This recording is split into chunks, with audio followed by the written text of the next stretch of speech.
Let's talk about 2 underhyped books, 2 overhyped books, and 2 appropriately hyped books. These are just my opinions. If you disagree, that's totally fine. It doesn't bother me. It's really not that serious. Let's just get the overhyped books out of the way, shall we? Because this is gonna hurt some people's feelings, and I'm so sorry.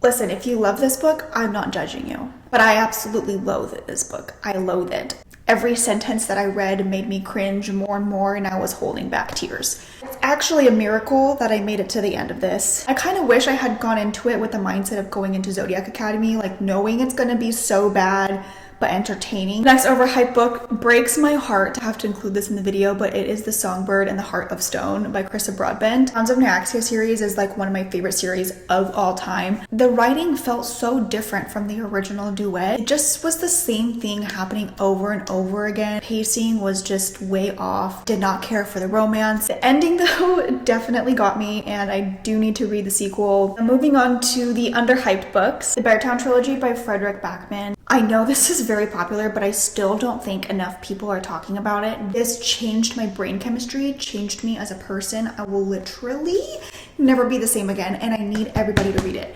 That's a lie. There are so many triggering things about this, so maybe not everybody.